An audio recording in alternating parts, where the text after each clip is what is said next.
All right, the last section of the unit is solving exponential equations and basically introducing you to what we call logarithms. Okay, now solving exponential equations, first thing we want to do is review these laws of exponents. Remember, if we're multiplying the same bases, we add the exponents. When we raise a power to a power, we multiply them. And then when we raise a product to a power, each factor gets raised to that power. And then if we have a negative exponent, it goes in the numerator, it goes to the denominator to make it positive.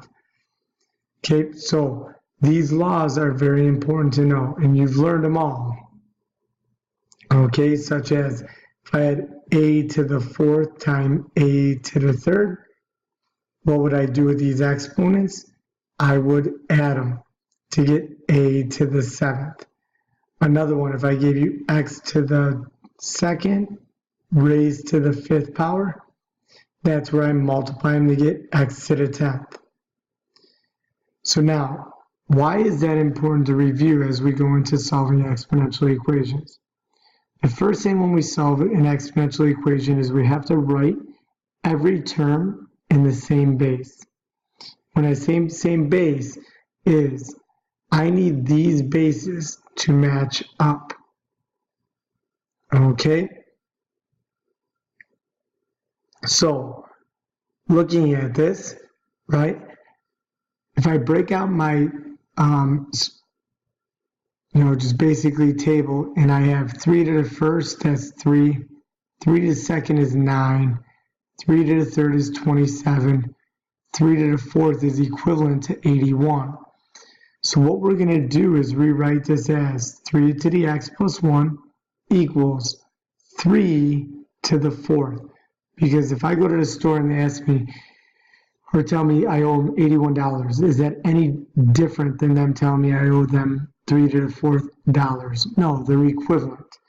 Once I have the same basis, now all I'm going to do is take these exponents and set them equal to each other. Because I'm looking for the value of x that makes this left side equal the right side. Well, if I can find the value of x that makes this exponent equal 4, I'm good to go. So right away, solve this equation, x equals 3, and that is the solution to that equation. Now the next one, letter B, it's a little more complicated. So I'm going to rewrite both 4 and 8 using the same base of 2. So that's going to be 2 squared. That's going to be 2 to the third. Because remember, 2 to the first is 2. 2 to the second is 4. 2 to the third is 8. But now I have to take this 2 to the second, raise it to the 2x minus 1.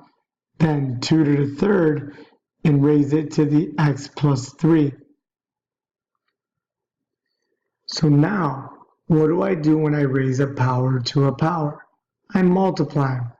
So I'm basically doing 2 to the 2 times 2x minus 1. And if I go ahead and distribute that, 2 times 2x is 4x. 2 times negative 1 is minus 2 equals 2 to the 3 times x is 3x. 3 times 3 is 9. Now, I can go ahead and add these expressions, or set these expressions equal to each other. 4x minus 2 equals 3x plus 9. And when I solve this equation, I get x is equal to 11. Okay? Now the next one here. This one's real easy to rewrite. If I look, I know 1/2 is weird, but no, I'm going to look at that 2 there. I'm going to rewrite both of these bases with a base of 2.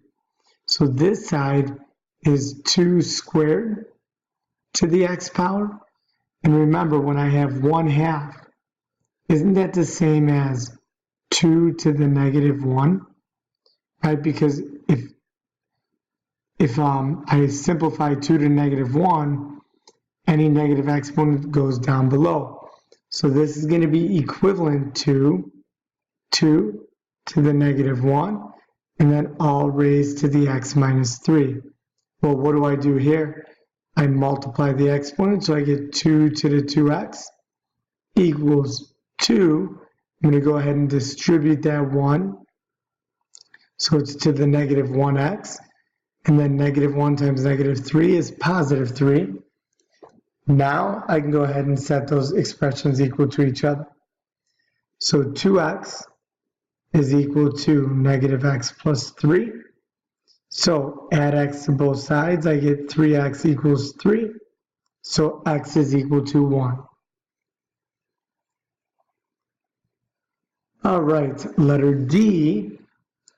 I know right away 9 is going to be written as 3 to the second, then that raised to the 2x power equals 3 to the third to the x minus 1. Well, multiply these exponents, 3 to the 4x equals 3 to the 3 times x is 3x. 3 times negative 1 is minus 3. Now that my bases are the same, all I do is set my exponents equal to each other, and x is equal to negative 3.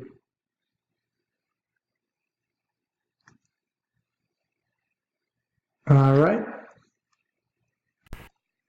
So in this next example, we know we're going to rewrite 25 and 125, right?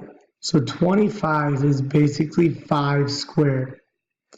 Now I'm going to raise that to the 10x plus 8 equals 1 over 25. Remember, since 125 is in the denominator, I know I'm going to take 5 and raise it to some negative exponent. But what 5 to what power would give me 125? And that is to the third power. So this could be 5 to the negative 3, all raised to the 4 minus 2x. Once I raise powers to powers, 5 to the 2 times 10x is 20x.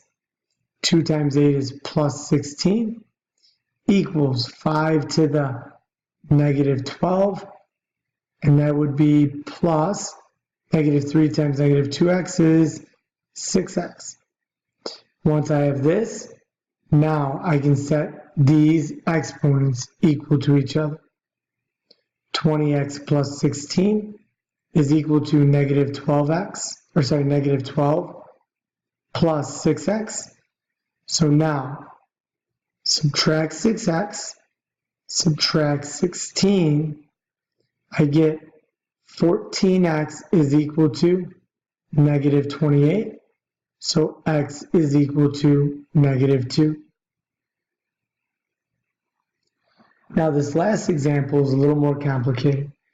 I'm going to basically break all of these down to a base of 2. So this could be 2 squared to the x power times 2 to the x squared power equals 2 to the 4th to the 2nd. So when I simplify these, I get 2 to the 2x times 2 to the x squared equals 2 to the 8th power. What you have to understand is if I'm multiplying same bases, what do I do with the exponents here? I add them. And that's exactly what I'm going to do here. I'm going to write that as one single base of 2, and I'm going to add those exponents. Now I can go ahead and set these exponents equal to each other. So x squared plus 2x equals 8. Now I can subtract 8 from both sides. X squared plus 2x minus 8 equals 0. The reason I had to do that is because what I ended up with is an x squared term, which tells me I have a quadratic, which means I set it equal to 0. This quadratic is factorable, so that's the easiest way to solve. So we would do x minus 4, numbers that multiply to give you negative 8, add up to 2 is positive 4, and negative 2. Right away, when this is set equal to 0, and x minus 2 is equal to 0, x is equal to negative 4, and x is equal to 2. All right, so that's solving exponential equations. If you want to pause the video and go start the first half of the homework, you're more than welcome to, and then come back. Okay? So now, what is a logarithmic function? A logarithmic function to the base a, where a is greater than 0 and a is not equal to 1, is denoted by y equals log base a of x. Now, when we read this, we say log base a of x. Okay? Now, this can be rewritten in exponential form. And this is how that would look. You're taking your base a, raising it to the y power, and that should give you x.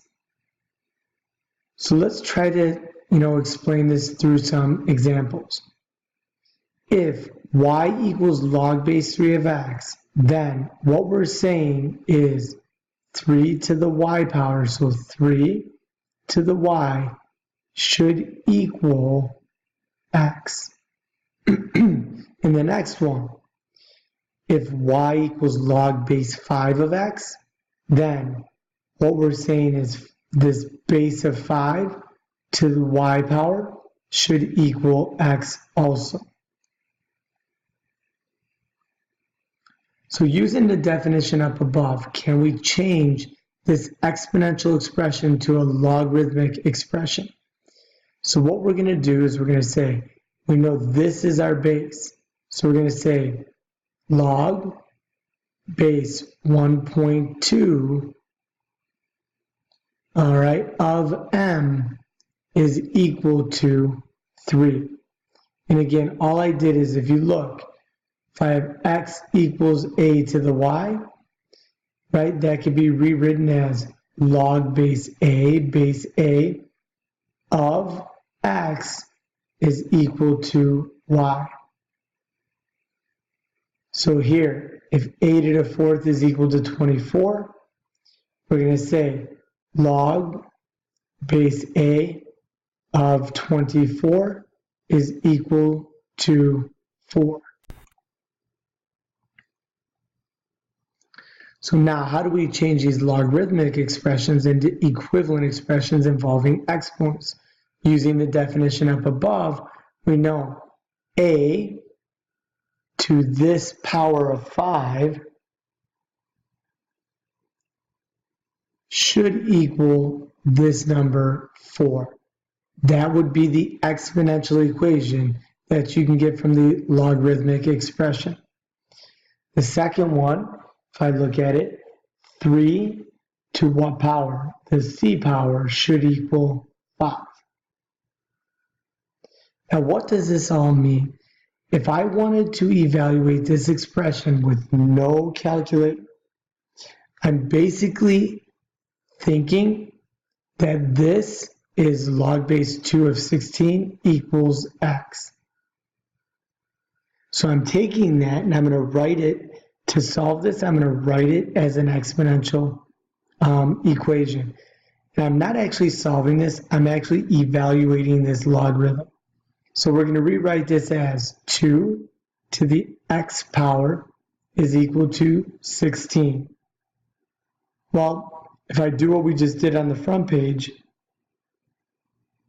2 to the x equals 2 to the 4th. What does x equal? X equals 4.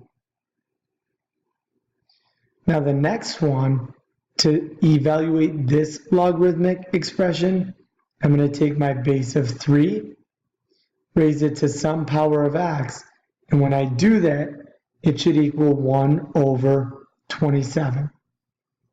Well, if I rewrite this as 3 to the x equals, since 27 is in the denominator, I'm going to rewrite that as 3 to the negative 3 power.